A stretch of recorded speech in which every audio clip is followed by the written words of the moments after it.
ನಮಸ್ಕಾರ, ನೀವು ನೋಡ್ತಾ ಇದ್ದೀರಾ ಕರ್ನಾಟಕ ನ್ಯೂಸ್ ಬೀಟ್. ನಾನು ಡೈನಾ ಕೂರ್ಗ್. ಬರಪೀಡಿತ ಜಿಲ್ಲೆಗಳಿಗೆ ಕುಡಿಯುವ ನೀರು ಪೂರೈಸುವ ಉದ್ದೇಶ ಹೊಂದಿರುವ ಎತ್ತಿನಹೊಳೆ ಕುಡಿಯುವ ನೀರನ್ನ ಕೆಲವೊಂದಷ್ಟು ನೀರಿನ ಯೋಜನೆಗಾಗಿ ಹಾಸನ ಜಿಲ್ಲೆಯಲ್ಲಿ 267 ಎಕರೆ ಅರಣ್ಯದಲ್ಲಿ ನಿಯಮ ಬಾಹಿರವಾಗಿ ಕಾಮಗಾರಿಗಳನ್ನು ಕೈಗೆತ್ತಿಕೊಳ್ಳಲಾಗಿದೆ. ಅದು ಕರ್ನಾಟಕದ ಸರ್ಕಾರ ಕೂಡ ಒಪ್ಪಿಕೊಂಡಿದೆ. ಹಾಗಾದ್ರೆ ಮಹತ್ವದ ಎತ್ತಿನಹೊಳೆ ಯೋಜನೆ ಸ್ಥಗಿತಗೊಳ್ಳುತ್ತಾ? ಈ ಎಲ್ಲವನ್ನ ಹೇಳ್ತೀವಿ. ಇದೇ ಈ ಹೊತ್ತಿನ ವಿಶೇಷ. ಎತ್ತಿನಹೊಳೆ ಯೋಜನೆ ಅಕ್ರಮ. ನಾನು ಡೈನಾ ಕೂರ್ಗ್.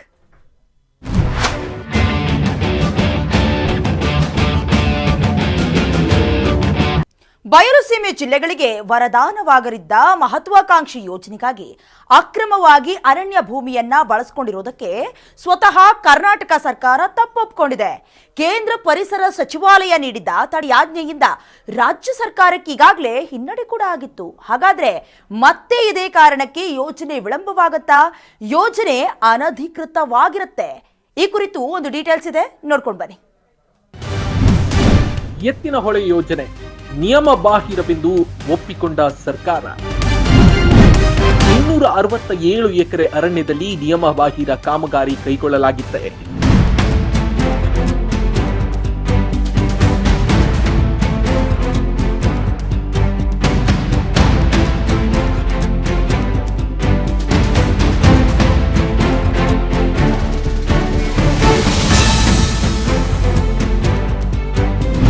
ಹೌದು, ಹಾಸನ, ಕೋಲಾರ, ಚಿಕ್ಕಬಳ್ಳಾಪುರ, ಬೆಂಗಳೂರು ಗ್ರಾಮಾಂತರ, ರಾಮನಗರ ಮತ್ತು ತುಮಕೂರಿನಂತಹ ಬರಪೀಡಿತ ಪೂರ್ವ ಜಿಲ್ಲೆಗಳಿಗೆ ತಿರುಗಿಸಿ ಕುಡಿಯುವ ನೀರು ಒದಗಿಸುವ ಎತ್ತಿನಹೊಳೆ ಯೋಜನೆಗಾಗಿ ಬರೋಬ್ಬರಿ 267 ಎಕರೆ ಅಂದ್ರೆ 107 ಹೆಕ್ಟೇರ್ ಅರಣ್ಯದಲ್ಲಿ ನಿಯಮ ಬಾಹಿರವಾಗಿ ಕಾಮಗಾರಿಗಳನ್ನ ಕೈಗೆತ್ತಿಕೊಳ್ಳಲಾಗಿದೆ ಎಂದು ಸ್ವತಃ ಕರ್ನಾಟಕ ಸರ್ಕಾರ ಈಗ ಒಪ್ಪಿಕೊಂಡಿದೆ. ಡಿಸೆಂಬರ್ 11ರಂದು 84 ಪುಟಗಳ ವರದಿಯನ್ನ ಪ್ರಧಾನ ಮುಖ್ಯ ಅರಣ್ಯ ಸಂರಕ್ಷಣಾಧಿಕಾರಿಯವರು ಕೇಂದ್ರ ಅರಣ್ಯ ಹಾಗೂ ಪರಿಸರ ಸಚಿವಾಲಯದ ಉಪ ಮಹಾನಿರ್ದೇಶಕರಿಗೆ ಸಲ್ಲಿಸಿದ್ದಾರೆ ಎಂದು ತಿಳಿದು ಬಂದಿದೆ. ಇನ್ನು 0.04 ಹೆಕ್ಟೇರ್ ಅರಣ್ಯವನ್ನಷ್ಟೇ ಯೋಜನೆಯ ನಿಯಮ ಉಲ್ಲಂಘನೆ ಮಾಡಿ ಪಡೆದುಕೊಳ್ಳಲಾಗಿದೆ ಎಂದು ತನ್ನ ನಿಲುವನ್ನ ಸಮರ್ಥಿಸಿಕೊಳ್ತಾ ಇದ್ದ ರಾಜ್ಯ ಸರ್ಕಾರ ಈಗ ತಪ್ಪೊಪ್ಪಿಕೊಂಡಿದೆ.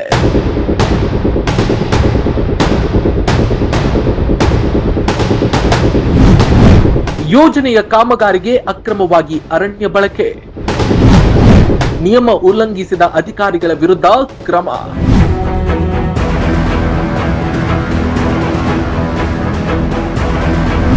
ಯೋಜನೆ ಹಾದು ಹೋಗುವ ಹಾಸನ ಹಾಗೂ ತುಮಕೂರು ಜಿಲ್ಲೆಗಳಲ್ಲಿ ಗುರುತ್ವಾಕರ್ಷಣಾ ಕಾಲುವೆ ನಿರ್ಮಾಣಕ್ಕೆಂದು 432 ಎಕರೆ ಅರಣ್ಯವನ್ನ ಬಳಸಿಕೊಳ್ಳುವ ಉದ್ದೇಶದಿಂದ ಅನುಮೋದನೆಗೆ ಅರಣ್ಯ ಇಲಾಖೆಯು ಪರಿಸರ ಸಚಿವಾಲಯಕ್ಕೆ ಪ್ರಸ್ತಾವನೆ ಸಲ್ಲಿಸಿತ್ತು. ಆದರೆ ಹಾಸನ ಜಿಲ್ಲೆಯಲ್ಲಿ ಅನುಮೋದನೆ ದೊರಕುವ ಮುನ್ನವೇ ಅರಣ್ಯವನ್ನ ನಿಯಮ ಬಾಹಿರವಾಗಿ ಬಳಸಿಕೊಳ್ಳಲಾಗಿತ್ತು. ನಿಯಮ ಉಲ್ಲಂಘನೆ ಮಾಡಿದ ಅಧಿಕಾರಿಗಳ ವಿರುದ್ಧ ಕ್ರಮ ವಹಿಸುವಂತೆ ಅರಣ್ಯ ಇಲಾಖೆ ನಿರ್ದೇಶನ ನೀಡಿತ್ತು.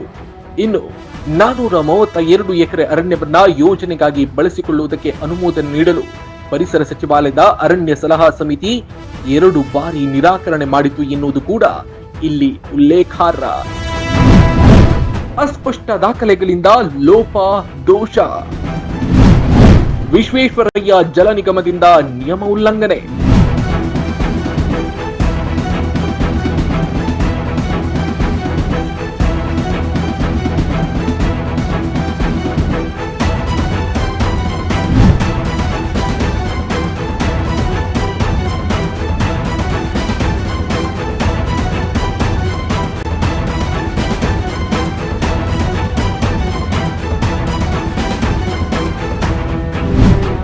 ಹಾಸನ ವೃತ್ತದ ಚೀಫ್ ಕನ್ಸರ್ವೇಟಿವ್ ಆಫ್ ಫಾರೆಸ್ಟ್ ಹಾಗೂ ಡೆಪ್ಯೂಟಿ ಕನ್ಸರ್ವೇಟಿವ್ ಆಫ್ ಫಾರೆಸ್ಟ್ ಅವರು ಯೋಜನಾ ಸ್ಥಳಕ್ಕೆ ಭೇಟಿ ನೀಡಿ ಪರಿಶೀಲನೆಯನ್ನ ನಡೆಸಿ ವರದಿಯನ್ನು ಸಲ್ಲಿಸಿದ್ದಾರೆ.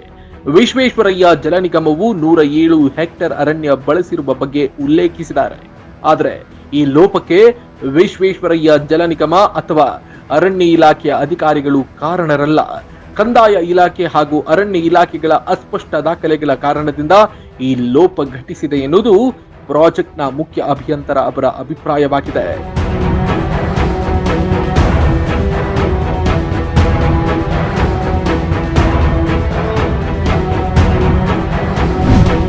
ಒಟ್ಟಿನಲ್ಲಿ ಹಾಸನ ಜಿಲ್ಲೆಯಲ್ಲಿ 267 ಎಕರೆ ಅಂದ್ರೆ 107 ಹೆಕ್ಟೇರ್ ಅರಣ್ಯದಲ್ಲಿ ನಿಯಮ ಬಾಹಿರವಾಗಿ ಕಾಮಗಾರಿಗಳನ್ನು ಕೈಗೆತ್ತಿಕೊಳ್ಳಲಾಗಿದೆ ಎನ್ನುವುದನ್ನ ಕರ್ನಾಟಕ ಸರ್ಕಾರ ಒಪ್ಪಿಕೊಂಡಿದೆ ಎನ್ನುವುದು ಮುಖ್ಯ ಅಂಶ. Shriraj Bukwadi, special bureau head, Karnataka news beat, Bengaluru.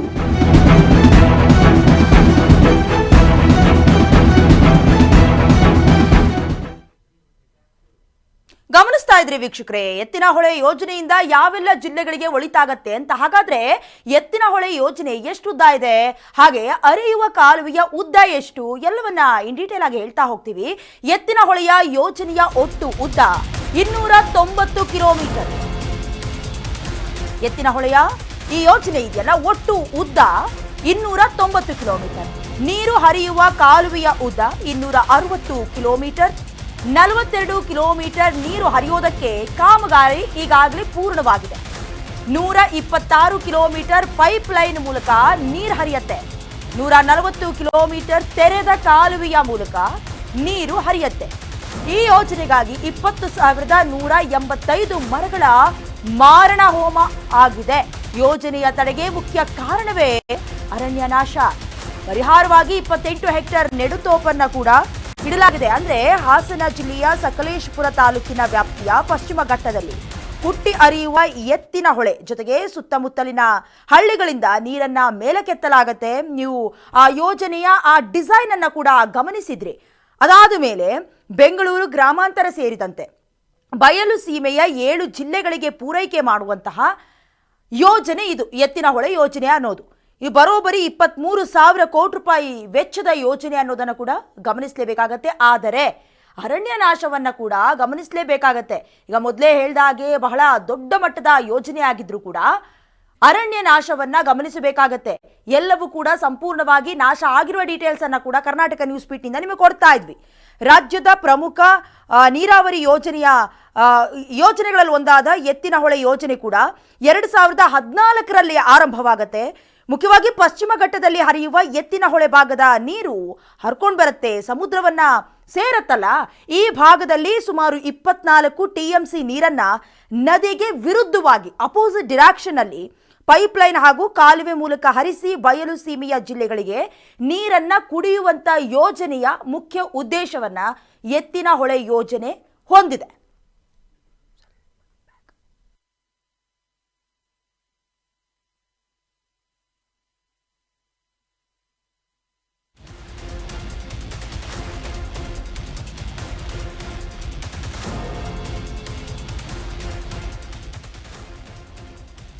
ಇನ್ನು ಅಧಿಕಾರಿಗಳು ಕೂಡ ನಿಯಮವನ್ನ ಉಲ್ಲಂಘಿಸಿದ್ದಾರೆ. ಸುಮಾರು 50 ಕಿಲೋಮೀಟರ್ ವ್ಯಾಪ್ತಿಯ ಅರಣ್ಯ ಪ್ರದೇಶದಲ್ಲಿ ಎತ್ತಿನಹೊಳೆ ಯೋಜನೆಯನ್ನ ಅಳವಡಿಕೆ ಮಾಡಿಕೊಂಡಿರೋದು. 5.75 TMC ಸಂಗ್ರಹಣಾ ಜಲಾಶಯ ಕೂಡ ನಿರ್ಮಾಣ ಆಗಿದೆ. ಬೈರಗೊಂಡ್ಲು ಜಲಾಶಯ ನಿರ್ಮಾಣಕ್ಕೆ ಒಂದಷ್ಟು ಅಡೆತಡೆ ಕೂಡ ಇತ್ತು. ಎತ್ತಿನಹೊಳೆ ಯೋಜನೆ ಸಂಪೂರ್ಣವಾಗಿ ಅನಧಿಕೃತವಾಗಿದೆಯಾ ಅನ್ನೋದು ಡೌಟ್.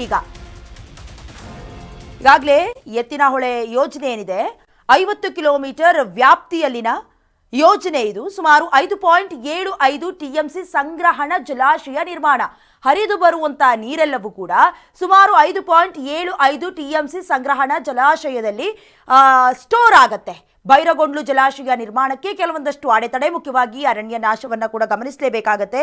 ಸಕಲೇಶಪುರ ತಾಲೂಕಿನ ದೊಡ್ಡನಗರ ಬಳಿಯ ವಿತರಣಾ ತೊಟ್ಟಿ 3ರಲ್ಲಿ ಈಗಾಗಲೇ ಯೋಜನೆಯ ಮೊದಲ ಹಂತದ ಚಾಲನೆ ಕೂಡ ಸಿಕ್ಕಿದ್ದಾಗಿದೆ. 2014ರಲ್ಲಿ ಕೂಡ 8,500 ಕೋಟಿ ರೂಪಾಯಿ ವೆಚ್ಚದಲ್ಲಿ ಹಮ್ಮಿಕೊಳ್ಳಲಾಗಿದ್ದಂತಹ ಉದ್ದೇಶಿತ ಯೋಜನೆಯ ವೆಚ್ಚ ಈಗ ಎಷ್ಟು ರೂಪಾಯಿಗೆ ತಲುಪಿದೆ ಅಂತ ಹೇಳಿದ್ರೆ 23,251 ಕೋಟಿ ರೂಪಾಯಿಗೆ ತಲುಪಿದೆ. ಕೆಲವೊಂದಷ್ಟು ಅಡೆತಡೆ ಇದೆ. ಬೈರಗೊಂಡ್ಲು ಜಲಾಶಯ ನಿರ್ಮಾಣಕ್ಕೂ ಕೂಡ ಕೆಲವೊಂದಷ್ಟು ಸಮಸ್ಯೆಗಳು ಎದುರಾಗಿತ್ತು. ಆದರೆ ಈ ಎತ್ತಿನಹೊಳೆ ಯೋಜನೆ ಇದೆಯಲ್ಲ, ಇದು ಸಂಪೂರ್ಣ ಆಗೋದಕ್ಕೆ ಅಧಿಕೃತವಾಗುತ್ತಾ, ಕೆಲವೊಂದಷ್ಟು ಸಮಸ್ಯೆಗಳನ್ನ ಕೂಡ ಎದುರಿಸಬೇಕಾದಂತಹ ಸಮಸ್ಯೆ ಇದೆಯಾ ಅನ್ನೋದು, ಜೊತೆಗೆ ಒಟ್ಟು 8 ಪೈಪ್ಲೈನ್ ಮೂಲಕ ಸಕಲೇಶಪುರ ತಾಲೂಕಿನ ಹೆಬ್ಬನಹಳ್ಳಿ ಬಳಿ ಬಂದು ಸೇರುವ ನೀರು 261 ಕಿಲೋಮೀಟರ್ ಹರಿದು ದೊಡ್ಡಬಳ್ಳಾಪುರದ ಸಮಾನಾಂತರ ಜಲಾಶಯ ಸೇರಿ ಅಲ್ಲಿಂದ ಕುಡಿಯುವ ನೀರು ಜೊತೆಗೆ ಕೆರೆಗೆ ತುಂಬಿಸುವಂತಹ ಕೆಲಸ ಕೂಡ ಇದೇ ಎತ್ತಿನಹೊಳೆ ಯೋಜನೆಯಿಂದ ಆಗೋದು. ಒಟ್ಟು 261 ಕಿಲೋಮೀಟರ್ ಪೈಕಿ 162 ಕಿಲೋಮೀಟರ್ ಕೆಲಸ ಈಗಾಗಲೇ ಸಂಪೂರ್ಣ ಕೂಡ ಆಗಿದೆ. ಇನ್ನುಳಿದ 50 ಕಿಲೋಮೀಟರ್ ಪೈಕಿ 19 ಕಿಲೋಮೀಟರ್ ಅರಣ್ಯ ಪ್ರದೇಶದಲ್ಲಿ ಕಾಲುವೆ ಆಗಬೇಕಾಗಿದ್ದು ಅದರ ಕಾಮಗಾರಿ ಕೂಡ ನಡೀತಾ ಇದೆ.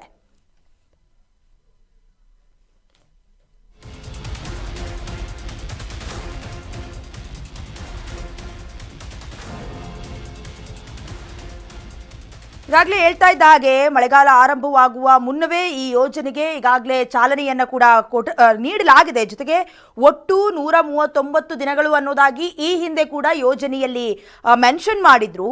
ಪ್ರತಿದಿನವೂ ಕೂಡ 1500 ಕ್ಯೂಸೆಕ್ ನೀರಿನಂತೆ 24 TMC ನೀರನ್ನ ಹರಿಸಬೇಕು ಅನ್ನುವಂಥ ಉದ್ದೇಶವನ್ನ ಕೂಡ ನೀಡಲಾಗಿತ್ತು. ಜೊತೆಗೆ ಈ 2025 ಇತ್ತಲ್ಲ, ಈ ವರ್ಷದಲ್ಲಿ 42 ಕಿಲೋಮೀಟರ್ ವರೆಗೂ ಕೂಡ ಕಾಮಗಾರಿ ಸಂಪೂರ್ಣವಾಗಿ ಮುಗಿದಿತ್ತು. ಆದರೆ ಬೇಲೂರು ತಾಲೂಕಿನ ಐದಳ್ಳ ಕಾವಲು ಬಳಿ ಅರಣ್ಯ ಪ್ರದೇಶದಲ್ಲಿ ಕಾಮಗಾರಿ ಆಗದೇ ಇರೋ ಕಾರಣ 32 ಕಿಲೋಮೀಟರ್ ನೀರನ್ನ ಹಳೆಬೀಡು ಕೆರೆಯತ್ತ ತಿರುಗಿಸಿ ಅಲ್ಲಿಂದ ಚಿಕ್ಕಮಗಳೂರು ಜಿಲ್ಲೆಯ ಬೆಳವಾಡಿ ಕೆರೆಯತ್ತ ಹರಿಸಿ ವೇದಾವತಿ ನದಿಯ ಮೂಲಕ 132 ಕಿಲೋಮೀಟರ್ ದೂರದ ವಾಣಿ ವಿಲಾಸ ಸಾಗರಕ್ಕೂ ಕೂಡ ಹರಿಸಲಾಗ್ತಾ ಇದೆ. ಒಟ್ನಲ್ಲಿ ಈ ಯೋಜನೆಯಿಂದ ಮುಖ್ಯವಾಗಿ ಈ ಕೋಲಾರ, ಚಿಕ್ಕಬಳ್ಳಾಪುರ, ಬೆಂಗಳೂರು ಗ್ರಾಮಾಂತರ, ರಾಮನಗರ ಜೊತೆಗೆ ತುಮಕೂರು ಜಿಲ್ಲೆಗಳ ಜನರಿಗೂ ಕೂಡ ಪ್ರಯೋಜನ ಆಗತ್ತೆ. ಇಷ್ಟೆಲ್ಲ ಇದ್ರೂ ಕೂಡ ಒಂದಲ್ಲ ಒಂದು ಸಮಸ್ಯೆ. ಜೊತೆಗೆ 2027ಕ್ಕೂ ಕೂಡ ಎತ್ತಿನ ಹೊಳೆ ಯೋಜನೆ ಪೂರ್ಣ ಆಗತ್ತೆ ಅನ್ನುವಂತ ಒಂದಷ್ಟು ಉದ್ದೇಶವನ್ನ ಇಟ್ಕೊಳ್ಳಲಾಗಿದೆ. ಸದ್ಯದ ಮಟ್ಟಿಗೆ ಪಂಪ್ ನೀರನ್ನ ವಾಣಿ ವಿಲಾಸ ಸಾಗರಕ್ಕೆ ಕೂಡ ಹರಿಸಲಾಗತ್ತೆ ಅನ್ನುವಂತ ಹೇಳಿಕೆಯನ್ನ ಈ ಹಿಂದೆ DCM DK ಶಿವಕುಮಾರ್ ಅವರು ಕೂಡ ಕೊಟ್ಟಿದ್ರು. ಇದಕ್ಕೆ ಸಿದ್ದರಾಮಯ್ಯ ಅವರು ಕೂಡ ಚಾಲನೆಯನ್ನ ಕೊಡ್ತಾರೆ ಅನ್ನುವಂತ ಮಾಹಿತಿಯನ್ನ ಕೂಡ ಹೇಳಿದ್ರು. ಅದೇನೇ ಇರಲಿ, ಎತ್ತಿನ ಹೊಳೆ ಯೋಜನೆ 2027ಕ್ಕಾದ್ರೂ ಪೂರ್ಣ ಆಗತ್ತಾ ಅನ್ನೋದು ಒಂದು ಕಡೆ. ಇನ್ನೊಂದು ಕಡೆ ಅರಣ್ಯ ನಾಶವನ್ನ ಗಮನಿಸ್ತಾ ಇದ್ರಿ. ಮಗದೊಂದು ಸಮಸ್ಯೆಗಳು ಕೂಡ ನಾವು ಎದುರಿಸ್ತಾನೆ ಇದೀವಿ. 423 ಎಕರೆ ಅರಣ್ಯ ಬಳಕೆಗೆ ಒಪ್ಪಿಗೆ ಕೊಡಿ ಅನ್ನೋದಾಗಿ ಮನವಿಯನ್ನ ಸಲ್ಲಿಸಲಾಗಿದೆ. ಜಲಸಂಪನ್ಮೂಲ ಇಲಾಖೆಯಿಂದ ಯೋಜನೆಗೆ ಮನವಿಯನ್ನ ಸಲ್ಲಿಸಲಾಗಿರುವುದು. ಅರಣ್ಯ ಭೂಮಿ ಬಳಕೆಯಾಗಲಿದೆ ಅಂತ ಅಸಮ್ಮತಿ. ಕೇಂದ್ರ ಅರಣ್ಯ ಸಲಹಾ ಸಮಿತಿಯಿಂದ ಯೋಜನೆ ಮಾಡೋದು ಬೇಡ ಅಂತ ಅಸಮ್ಮತಿ ಸಿಕ್ಕಿದೆ. 107 ಹೆಕ್ಟರ್ ಭೂಮಿಯ ಕಂದಾಯ ಭೂಮಿಯಾಗಿತ್ತ. ಕಂದಾಯ ಭೂಮಿ ಅಂತ ಅರಣ್ಯ ಭೂಮಿಯನ್ನ ಬಳಕೆ ಮಾಡಿಕೊಳ್ಳಲಾಗಿದೆಯಾ ಅನ್ನೋದು. ಕಂದಾಯ ಭೂಮಿನೂ ಅಲ್ಲ, ಅರಣ್ಯ ಭೂಮಿನೂ ಅಲ್ಲ, ಮತ್ತೇನು ಹಾಗಾದ್ರೆ? ಉದ್ದೇಶಿತ ಪ್ರದೇಶದ ದಾಖಲೆಗಳೇ ಸರಿಯಾಗಿಲ್ವ ಅನ್ನೋದು ಕೂಡ ಪ್ರಶ್ನೆ. ಈಗಾಗಲೇ ಇಲಾಖೆಯಿಂದ ಅಂದ್ರೆ ಜಲಸಂಪನ್ಮೂಲ ಇಲಾಖೆಯಿಂದ ಮನವಿ ಮಾಡಿಕೊಂಡಿದ್ದಾರೆ. ಈಗ ತಲೆದೂರ್ತಾ ಇರುವಂತಹ ಕೆಲವೊಂದಷ್ಟು ಪ್ರಶ್ನೆಗಳೇನಂದ್ರೆ, 423 ಎಕರೆ ಪ್ರದೇಶಗಳಲ್ಲೂ ಕೂಡ ಅರಣ್ಯ ಪ್ರದೇಶವೇ ಇತ್ತ ಅನ್ನುವಂತಹ ಕೆಲವೊಂದಷ್ಟು ಡೌಟ್ಗಳಿದೆ. ಜೊತೆಗೆ ಈಗಾಗಲೇ 423 ಎಕರೆ ಅರಣ್ಯ ಬಳಕೆಗೆ ಒಪ್ಪಿಗೆಯನ್ನ ಕೋರಿ ಮನವಿಯನ್ನ ಕೂಡ ಸಲ್ಲಿಸಲಾಗಿದೆ. ಅಂದ್ರೆ 107 ಹೆಕ್ಟರ್ ಭೂಮಿ ಕಂದಾಯ ಭೂಮಿಯೇ ಆಗಿತ್ತ ಅನ್ನೋದು. ಜೊತೆಗೆ ಇದು ಕಂದಾಯ ಭೂಮಿನೂ ಅಲ್ಲ, ಅರಣ್ಯ ಭೂಮಿನೂ ಅಲ್ಲ. ಹಾಗಾದ್ರೆ ಇದಕ್ಕೆ ಸಂಬಂಧಪಟ್ಟಂತೆ ಉದ್ದೇಶಿತ ಪ್ರದೇಶದ ದಾಖಲೆಗಳು ಸರಿ ಇಲ್ವಾ? ಅಂದ್ರೆ ಯಾವ್ಯಾವ ಎಕರೆ ಯಾವ್ಯಾವ ಪ್ರದೇಶಗಳಿಗೆ ಸಂಬಂಧಪಟ್ಟಿದೆ ಇದೆಲ್ಲವೂ ಕೂಡ ದಾಖಲೆಗಳು ಇದೆಯಾ ಅಥವಾ ಇಲ್ಲ ಅನ್ನೋದು ಕೆಲವೊಂದಷ್ಟು ಸಮಸ್ಯೆಗಳು.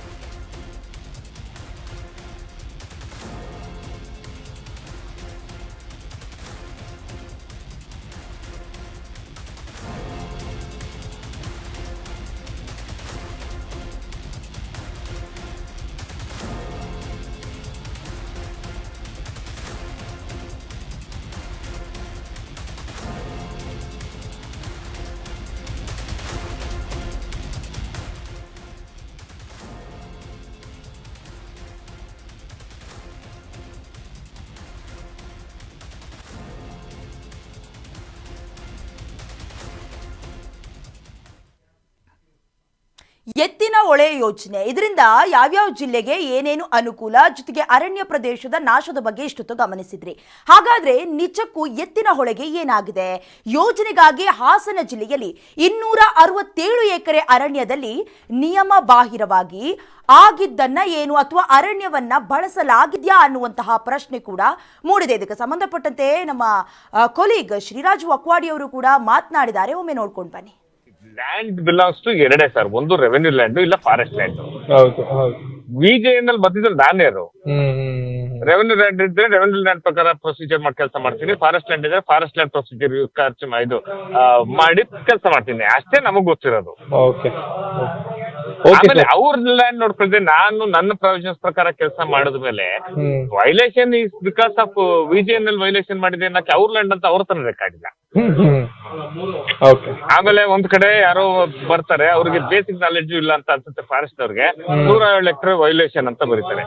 ವೈಲೇಷನ್ ಆಗ್ಬೇಕಾದ್ರೆ ಫಸ್ಟ್ ನಿನ್ನ ಹತ್ರ ಇದ್ರೆ ವೈಲೇಷನ್ ಅಂತ ಬರೀಬೇಕು. ನಿಮ್ ರೆಕಾರ್ಡ್ ಸರಿ ಇಲ್ಲ ಅಂತಲ್ಲ, ನಾನ್ ಕೆಲಸ ಮಾಡಿದ್ರೆ ನಾನು ಒಪ್ಕೊಂತಾನೆ ಇದೀನಿ, ನಾನೇ ಸುಳ್ಳು ಹೇಳಕ್ಕಾಗಲ್ಲ, ಯಾಕಂದ್ರೆ ಸ್ಯಾಟಲೈಟ್ ರೆಕಾರ್ಡ್ಸ್ ಇರ್ತಿದ್ದಲ್ಲ. ನಾವೇ ನನ್ನ ಮೂಗಿನ ನೇರಕ್ಕೆ ಸುಮ್ಮನೆ ಸುಳ್ಳೆಲ್ಲ ಬರ್ದು ಕಳ್ಸಕ್ ಆಗೋದಿಲ್ಲ. ನೀವು ಪ್ರತಿ ದಿನ ಏನ್ ಮಾಡಿದ್ರಿ, ಪ್ರತಿ ವರ್ಷ ಪ್ರತಿ ತಿಂಗಳಲ್ಲೂ ಕೂಡ ಏನೇನ್ ಕೆಲಸ ಮಾಡಿದಿರಿ ಅನ್ನೋದು ಸ್ಯಾಟಲೈಟ್ ರೆಕಾರ್ಡ್ಸ್ ಇರುತ್ತೆ. ನಮ್ಮ ಹತ್ರ ಕೆಲಸ ಮಾಡಿರುವಂತ ಮೆಜರ್ಮೆಂಟ್ ರೆಕಾರ್ಡ್ಸ್ ಮಾಡಿರ್ತೀವಿ. ಎಲ್ಲದ್ರ ಮೇಲೆ ಹೇಳ್ಬೇಕು ಹೊರತು ಸುಮ್ಮನೆ ಹಿಂದೆ ಹೇಳ್ದಂಗೆ ಇದು ಆಗಿಲ್ಲ ನಾನ್ ಮಾಡಿಲ್ಲ ವಾದ ಮಾಡಕ್ ಸಾಧ್ಯನೇ ಇಲ್ಲ ಸರ್. ಇಲ್ಲಿ ಏನ್ ಮಾತಾಡಿದ್ರು ಆಸ್ ಪರ್ ರೆಕಾರ್ಡ್ ಮಾತಾಡ್ಬೋದು. ನಾನ್ ಮಾಡಿಲ್ಲ ಅಂತ ಹೇಳಕ್ ಹೋದ್ರೆ ಸ್ಯಾಟಲೈಟ್ ಅಲ್ಲಿ ತೋರಿಸಿದ್ರೆ ನೀನ್ ಮಾಡಿದ್ಯಾ ಕೆಲಸ ಅಂತ. ನಾವು ಮಾಡಿದೀವಿ ಅಂತಾನೆ ಒಪ್ಕೊಂಡಿದೀವಿ, ಇಂಥ ವರ್ಷದಿಂದ ಇಂಥ ವರ್ಷ ತನಕ ನಾವು ಕೆಲಸ ಮಾಡಿದೀವಿ, ಯಾಕೆ ಮಾಡಿದೀವಿ ಅಂತ ಸಂಪೂರ್ಣವಾದ ಮಾಹಿತಿ ಕೊಡಿದ್ವಿ. There is no identic, nothing is personal ಅಲ್ಲ, ಐಡೆಂಟಿಕ್ ಮಾಡಕ್ ಸಾಧ್ಯನೇ ಇಲ್ಲ. ಮತ್ತೆ ಅದನ್ನ ಫ್ಯಾಕ್ಟ್ಸ್ ನೋಡಿ ಮಾಡೋ ಬದಲು ಅವ್ರು 107 ಎಕರೆಗೆ FIR ಆಗಿದೆ ಬ್ರೋ, ಆಗಿರೋದು 4 ಗುಂಟೆ FIR. ನಾನು FIR ಕಾಪಿ ತೋರಿಸ್ತೀನಿ, ನಿಮ್ಮ ಹತ್ರ ಕೊಟ್ಟಿದ್ರೆ ಅದೆಲ್ಲ ಬರೆಯಲ್ಲ ಅವರು. ಇವಾಗ ಅದಕ್ಕೇನೆ 3 ಪಾಯಿಂಟ್ ಹಾಕಿ ಕಳ್ಸಿದ್ರು. ಒಂದು ಸಕಲೇಶ್ಪುರದ್ದು ರೀಸರ್ವೆ ಮಾಡಿ ಅಂತಂದ್ರು, ಸಬ್ಮಿಟ್ ಮಾಡಿದ್ವಿ. Wild life mitigation plan approve ಮಾಡಿ ಡೆಹ್ರಾಡೂನ್ ಇಂದ ವೆಟ್ ಮಾಡಿಸ್ಬೇಕು ಅಂತಂದ್ರು. ಬಟ್ ನಮ್ ಸ್ಟೇಟ್ ಪರ್ಮನೆಂಟ್ ಅವರು ವೈಲ್ಡ್ ಲೈಫ್ ಮಿಟಿಗೇಷನ್ ಅಪ್ರೂವ್ ಮಾಡ್ದೇನೆ ಡೆಹ್ರಾಡೂನ್ ಮಾಡಿಸ್ಕೊಳ್ರಿ ಅಂತ ಇವ್ರು ಹಾಕಿದ್ರು. ಮೊನ್ನೆ ಡೆಹ್ರಾಡೂನ್ಗೂ ಹೋಗಿ ಭೇಟಿ ಮಾಡಿ ಬಂದು ಅವರು 3,93,00,000 ವಿತ್ GST ದುಡ್ಡು ಕಟ್ಟಿದ್ರೆ ನಾವೇ ಪ್ಲಾನ್ ಮಾಡ್ಕೊಡ್ತೀವಿ, 12 ತಿಂಗಳು ಟೈಮ್ ಬೇಕು ಅಂತ ಹೇಳಿದ್ದಾರೆ. ಅದಕ್ಕೆ ದುಡ್ಡು ಕಟ್ಟೋ ವ್ಯವಸ್ಥೆನೂ ಮಾಡಿದೀವಿ. ಡೆಹ್ರಾಡೂನ್ ಅಲ್ಲಿ wild life institute of India ಇದೆ, it is not by the VGNL state government, ಅದು ಸೆಂಟ್ರಲ್ ಇದ್ರಲ್ಲಿ ಇರೋಂಥದ್ದು. ಅದಕ್ಕೆ ದುಡ್ಡು ಕಟ್ತೀವಿ, ಕಂಡೀಷನ್ ಆಗಿ ಅಪ್ಲೈ ಮಾಡ್ಕೊಡ್ರಿ ಅಂದ್ರೆ ನಿಮ್ಮ ಕಂಡೀಷನ್ ನಾವು ಫುಲ್ಫಿಲ್ ಮಾಡಿ ದುಡ್ಡು ಕಟ್ಟಿದೀವಿ. ಅವ್ರು ಮಾಡಕ್ಕೆ 12 ತಿಂಗಳು ಬೇಕು ಅಂತ ನಾವು ಕೆಲಸ ಮಾಡೋದಕ್ಕೆ ಕೂತ್ಕೊಳಕ್ಕಾಗಲ್ಲ ಅಂತ ಹೇಳ್ಬಿಟ್ಟು ಕೇಳ್ತಾ ಇದೀವಿ. ಅಂಡ್ RO ರಿಪೋರ್ಟ್ ಕೊಡ್ಬೇಕಾಗಿತ್ತು. ಅವರು ಹಳೆ ಈಗ ಸರ್ ಒಂದು ರೆಕಾರ್ಡ್ ಅಂತಂದ್ರೆ RTC ಅಂತ ಕೇಳ್ತಾರೆ. RTC ನಾನ್ ಕೊಡ್ಬೋದು, ಮ್ಯೂಟೇಶನ್ ಕೊಡ್ಬೋದು. 60 ವರ್ಷದಿಂದ ಗ್ರಾಂಟ್ ರೆಕಾರ್ಡ್ ಕೊಡಿ ಅಂದ್ರೆ ಎಲ್ಲಿಂದ ಹುಡ್ಕೋದಿದೆ? ಫಸ್ಟ್ ಆಫ್ ಆಲ್ ಒಂದು. ಎರಡನೇದು, ನಿಮ್ದು ಅನ್ನಕ್ಕೆ ಏನಾದ್ರು ಲ್ಯಾಂಡ್ ರೆಕಾರ್ಡ್ ನಿಮ್ಮ ಹತ್ರ ಇದ್ರೆ ನಮ್ಮ ಮುಂದೆ ಕೇಳಬಹುದು ಡಿಸ್ಪ್ಯೂಟ್ ಆದಾಗ. ನಿಮ್ದು ಅನ್ನಕ್ಕೆ ಗೆಜೆಟ್ ಇದೆ, ಆ ಗೆಜೆಟ್ ಮನೇಲಿದೆ, ಎಲ್ಲಿದೆ? ಫಾರೆಸ್ಟ್ ನವ್ರ ಹತ್ರ ಇದೆ ಹೊರತು ಲ್ಯಾಂಡ್ ರೆಕಾರ್ಡ್ ಅಲ್ಲಿ ಅಪ್ಡೇಟ್ ಆಗಿಲ್ಲ. ಡಿಸ್ಪ್ಯೂಟ್ ಇದ್ದಾಗ ಇವೆಲ್ಲ ಬರ್ತದೆ. ಅವ್ರ ರೆಕಾರ್ಡ್ ಅನ್ನೋದನ್ನೇ ಅವ್ರು ಇಂಪ್ಲಿಮೆಂಟ್ ಮಾಡ್ಕೊಂಡಿಲ್ಲ. ಗ್ರಾಂಟ್ ರೆಕಾರ್ಡ್ ಕೊಡಿ ಅಂತ ಗ್ರಾಂಟ್ ರೆಕಾರ್ಡ್ ಎಂಕ್ವೈರಿ ಮಾಡ್ತಾರೆ ಸರ್. ಇಲ್ಲಿ ರೆಕಾರ್ಡಿಂಗ್ ಪ್ರಾಬ್ಲಮ್ಸ್ ಇರೋದು ಕಂದಾಯ ಇಲಾಖೆ ಮತ್ತು ಅರಣ್ಯ ಇಲಾಖೆಯಿಂದ ಅಲ್ವಾ? ಕಂದಾಯ ಇಲಾಖೆನವರಿಗೆ ಗೊತ್ತೇ ಇಲ್ಲ. ಅವ್ರು ಯೂಶುವಲ್ ಪ್ರೊಸೀಜರ್ ಅಲ್ಲಿ ಗ್ರಾಂಟ್ ಮಾಡ್ಕೊಂಡು ಹೋಗ್ತಾರೆ ಸರ್, ಬೇರೆ ಪ್ರೊಸೀಜರ್. ಫಾರೆಸ್ಟ್ ಅಂತ ಆದ್ರೆ ಅವ್ರ ಜಾಗ ಅಂತ ಎಸ್ಟಾಬ್ಲಿಷ್ ಮಾಡ್ಕೊಂಡು ಕಂದಾಯ ಇಲಾಖೆ ಬಂದ್ರೆ they will agree for that. ಕಂದಾಯ ಇಲಾಖೆ ಫಾರೆಸ್ಟ್ ಲ್ಯಾಂಡ್ ಅಂತಂದ್ರೆ ಅವ್ರು ಇಲ್ಲ ಅಂತ ವಾದ ಮಾಡಕ್ ಸಾಧ್ಯನೇ ಇಲ್ಲ. ಸರ್ಕಾರದ ಗೆಜೆಟ್ ಆದ್ರೆ ಫಾರೆಸ್ಟೇನೆ. ಇವರು ಕರೆಕ್ಟಾಗಿ ರೆವೆನ್ಯೂ ರೆಕಾರ್ಡ್ ಸಪ್ರೇಟ್ ಮಾಡ್ಕೊಂಡಿದ್ರೆ ಈ ಡಿಸ್ಪ್ಯೂಟ್ ಆಗ್ತಾ ಇರಲಿಲ್ಲ. ಅಂಡ್ ಇದರಿಂದ ಸರ್ ನಾವ್ ಹೇಳ್ತಾ ಇದೀವಿ, ನಿಮ್ಗೆ ಏನ್ ಪೆನಾಲ್ಟಿ ಹಾಕ್ತೀರಿ ಪೆನಾಲ್ಟಿ ಕಟ್ತೀವಿ. ನಿಮ್ಗೆ ಏನ್ CA ಲ್ಯಾಂಡ್ ಕೊಡಬೇಕು, CA ಲ್ಯಾಂಡ್ ಅಂತಂದ್ರೆ ಈಗ 1:1 CA ಲ್ಯಾಂಡ್ ಕೊಡ್ಬೇಕು, ಅದನ್ನು ಅದಕ್ಕಿಂತ ಹೆಚ್ಚಾಗೆ ಕೊಟ್ಬಿಟ್ಟಿದೀವಿ. ಆಮೇಲೆ ಫಾರೆಸ್ಟ್ ಅಲ್ಲಿ ನೀವು ಮಣ್ಣು ಹಾಕಬೇಡಿ ಅಂತ ಅಂದ್ರು, ಅದನ್ನು ಸ್ಟೇಟ್ ಗೌರ್ಮೆಂಟ್ 26 ಕಿಲೋಮೀಟರ್ ದೂರದಲ್ಲಿ ನಮ್ಮ ಮಣ್ಣು ಹಾಕ್ತಿವಿ, ಅದಕ್ಕೊಂದು 75 ಕೋಟಿ ಖರ್ಚಾಗುತ್ತೆ, ಆದ್ರೂ ಮಾಡ್ತೀವಿ ಅಂದ್ರು. ಆಮೇಲೆ ಓಪನ್ ಕೆನಾಲ್ ಮಾಡ್ಬಿಡ್ರಿ, ಫಾರೆಸ್ಟ್ ಜಾಸ್ತಿ ಯೂಸ್ ಆಗುತ್ತೆ, ಹಂಗಾಗಿ ಟನಲ್ ಮಾಡಿ ಇಲ್ಲ ಕಟ್ ಅಂಡ್ ಕವರ್ ಮಾಡಿ ಅಂತಂದ್ರು. ಸರಿ ಅಂತ ಹೇಳ್ಬಿಟ್ಟು ಅದನ್ನು ಕಟ್ ಅಂಡ್ ಕವರ್ ಮಾಡ್ತೀವಿ ಅಂತ ಅದಕ್ಕೊಂದು 170 ಕೋಟಿ ಖರ್ಚು ಮಾಡಿ ಅದನ್ನೂ ಮಾಡ್ತೀವಿ ಅಂತ ಒಪ್ಕೊಂಡ್ಬಿಟ್ಟಿದೀವಿ. ನಾವಿನ್ನೇನು ಮಾಡಕ್ ಸಾಧ್ಯ ಹೇಳುತ್ತೆ ಸರ್? ಹೇಳಿ ಸರ್. ಎಂಕ್ವೈರಿ ಹಾಕಿರಿ, ಎಂಕ್ವೈರಿನೂ ಹಾಕಿ ನಮ್ಮ ಮೇಲೆ ವಿಜಿಎನ್ಎಲ್ ಬೇಡ ಹಾಕ್ಬಿಟ್ರಿ, ಎಂಕ್ವೈರಿ ನಮ್ಮ ಪಾಡಿ ನಾವು ಫೇಸ್ ಮಾಡ್ಕೊತೀವಿ ಅಂತ ಅದನ್ನೂ ಹೇಳ್ಬಿಟ್ಟಿದೀವಿ. ಇನ್ನೇನು ಮಾಡೋಣ ಹೇಳ್ರಿ ನಾವು? ಇವರೆಲ್ಲ ಮಾಡೋ ಪರ್ಸನಲ್ ಅಜೆಂಡಾಗೆ ಒಂದು ಒಳ್ಳೆ ಪ್ರಾಜೆಕ್ಟ್ ಸಫರ್ ಆಗ್ತಾ ಇದೆ. ಆಮೇಲೆ ಈಗ ಕೆಲಸ ಅಂತೂ ಮಾಡ್ಬಿಟ್ಟಿದೀವಿ ಸರ್. ರೆಗ್ಯುಲರ್ ಫಾರೆಸ್ಟ್ ಅಂತ ರೆಕಾರ್ಡ್ ಏನಿತ್ತು ಆ ರೆಕಾರ್ಡ್ ಇರುವಂತ ಜಾಗದಲ್ಲಿ ಒಂದು ನ್ಯಾಯ ಕೆಲಸ ಮಾಡಿಲ್ಲ. ಇವ್ರ ರೆಕಾರ್ಡ್ ಇರ್ಲಿಲ್ಲ, ಅಲ್ಲಿ ರೈತರು ಮನ ಒಲಿಸಿ ನಾವು ಕೆಲಸ ಮಾಡ್ಕೊಂಡಿದೀವಿ. ಇವಾಗ ಇವ್ರು ಪರ್ಮಿಷನ್ ಕೊಡ್ಲಿಲ್ಲ, ಇನ್ನೊಂದು ಡಿಲೇ ಮಾಡಿದ್ರು. What is the benefit in that? Forest ಅಂತ ನಾವು ಯೂಸ್ ಮಾಡಾಗೋಗಿದೆ. ಇನ್ನೇನ್ ಮಾಡಕ್ ಸಾಧ್ಯ? CA ಲ್ಯಾಂಡ್ ಕೊಡ್ಬೇಕು, ಕೊಟ್ಟಿದೀವಿ. ಪೆನಾಲ್ಟಿ ಹಾಕ್ತೀರಾ, ಪೆನಾಲ್ಟಿ ಕಟ್ತೀವಿ ಅಂತಾನು ಹೇಳ್ಕೊಂಡಿದೀವಿ. ಇನ್ನೇನ್ ಮಾಡಕ್ ಸಾಧ್ಯ ಹೇಳ್ರಿ? ಸೆಂಟ್ರಲ್ ಇಂದ 10 ನಿಮಿಷ ಕೂತ್ ಕೇಳಿದ್ರೆ ಇದು ಅರ್ಥ ಆಗ್ತದೆ. ಸುಮ್ನೆ ಅವ್ರದೇ ಯೋಚನೆನಲ್ಲಿ ಮಾತಾಡಿದ್ರೆ ಇನ್ನೇನ್ ಅರ್ಥ ಆಗುತ್ತೆ ಹೇಳಿದ್ರೆ ವಾಟ್ ಗೋಯಿಂಗ್ ಟು ಅರ್ನ್ ಅಂತ ಹೇಳಿ ನಾನು ಹೇಳ್ತೇನೆ. ಇದರಿಂದ ಏನ್ ಸಾಧನೆ ಮಾಡಕ್ಕಾಗುತ್ತೆ? ಇದರಿಂದ ಡಿಲೇ ಮಾಡಿದ್ರೆ there is no use. Price escalation ಆಗಿ ಪ್ರಾಜೆಕ್ಟ್ ಜಾಸ್ತಿ ಆಗುತ್ತೆ ಹೊರತು ಏನು ಯಾರಿಗೂ ಲಾಭ ಇಲ್ಲ ಸರ್. ಮಾಡ್ಬೇಕಾಗಿದೆ ಹಾಕೋಗಿದೆ. ಫಾರೆಸ್ಟ್ ಲ್ಯಾಂಡ್ ಅಲ್ಲಿ ಮಾಡಬಾರ್ದು, ಮಾಡಿಲ್ಲ. ಸಿಂಪಲ್ ಅಜೆಂಡಾ ಇದೆ ಅಷ್ಟೇ.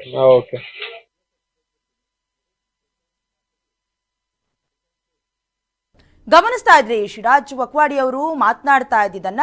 ಎತ್ತಿನ ಹೊಳೆ ಯೋಜನೆಯ ಪ್ರಗತಿ ಇದು ಹೇಗಿರುತ್ತೆ, ಕಾಮಗಾರಿಲಿ ಏನೇನು ಅಡಕವಾಗಿದೆ, ಈ ಡೀಟೇಲ್ಸ್ ಅನ್ನ ಕೂಡ ಕೊಡ್ತಾ ಹೋಗ್ತೀವಿ. ಏತ ಕಾಮಗಾರಿ ಪೂರ್ಣಗೊಳ್ಳುವ ಹಂತದಲ್ಲಿದೆ, ವಿದ್ಯುತ್ ಪೂರೈಕೆ ಪೂರ್ಣಗೊಳ್ಳುವ ಹಂತದಲ್ಲಿದೆ. ಜೊತೆಗೆ ಫೀಡರ್ ಕಾಲುವೆ ಕಾಮಗಾರಿ ಪ್ರಗತಿಯಲ್ಲಿದೆ. ಬೈರಗೊಂಡ್ಲು ಜಲಾಶಯದಿಂದ ನೀರನ್ನ ಎತ್ತಿ ಕೋಲಾರ ಚಿಕ್ಕಬಳ್ಳಾಪುರ ಫೀಡರ್ಗಳಿಗೆ ಒದಗಿಸುವ ಲಿಫ್ಟ್ ಕಾಮಗಾರಿ ಟೆಂಡರ್ ಪ್ರಕ್ರಿಯೆಯಲ್ಲಿದೆ. ವಿದ್ಯುತ್ ಪೂರೈಕೆ ಪೂರ್ಣಗೊಳ್ಳುವ ಹಂತದಲ್ಲಿದೆ. ಸುಮಾರು 250 ಕಿಲೋಮೀಟರ್ನಷ್ಟು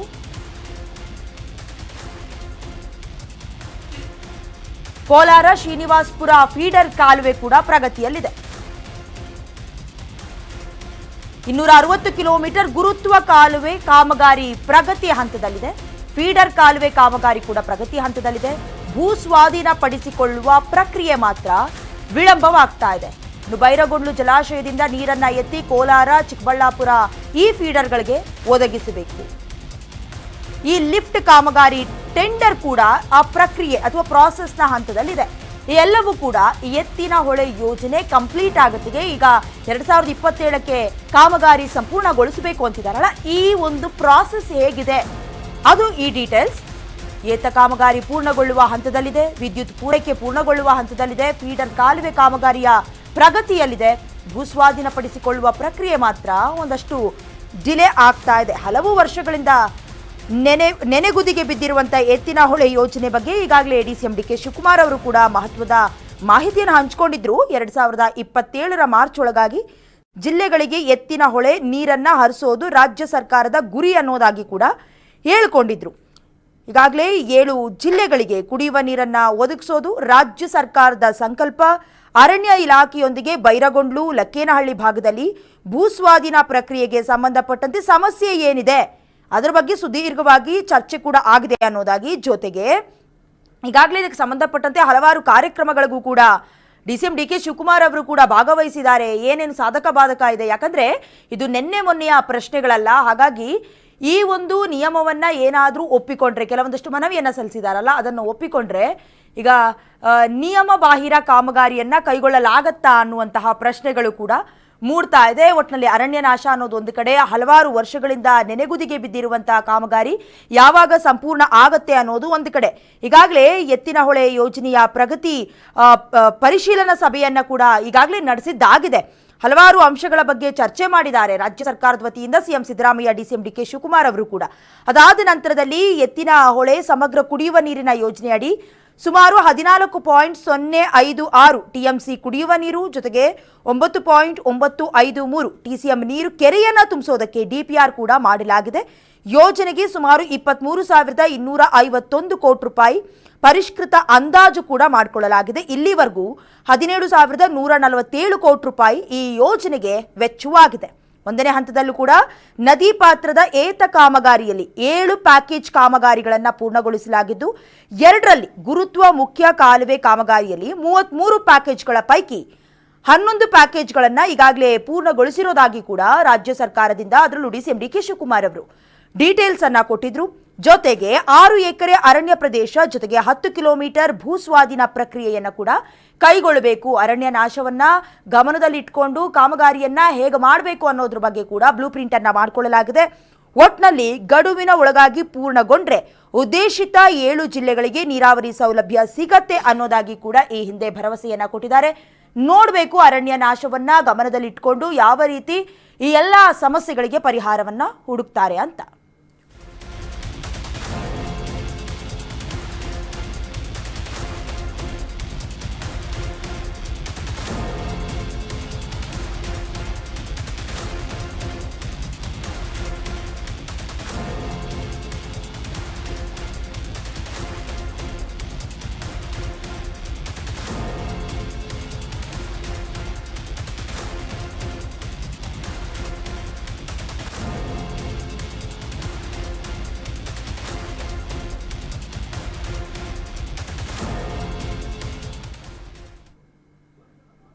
ಇಷ್ಟೊತ್ತು ಗಮನಿಸಿದ್ರಿ ವೀಕ್ಷಕರೇ, ಎತ್ತಿನಹೊಳೆ ಯೋಜನೆಯಿಂದ ಸುಮಾರು 7 ಜಿಲ್ಲೆಗಳಿಗೆ ಉದ್ದೇಶಿತವಾಗಿ ನೀರನ್ನ ಬಿಡುಗಡೆ ಮಾಡಬೇಕು. ಅದರಲ್ಲಿ ಹಾಸನ, ಕೋಲಾರ, ಚಿಕ್ಕಬಳ್ಳಾಪುರ, ಬೆಂಗಳೂರು ಗ್ರಾಮಾಂತರ, ರಾಮನಗರ ಹಾಗೆ ತುಮಕೂರಿಗೆ ಎಲ್ಲವೂ ಸರಿ ಹೋದ್ರೆ 2027ರ ಅಷ್ಟರಿಗೆ ಎಲ್ಲವೂ ಸರಿ ಆಗತ್ತಾ? ರಾಜ್ಯ ಸರ್ಕಾರ ಗಮನ ಹರಿಸುತ್ತಾ? ಕಾದು ನೋಡಬೇಕು.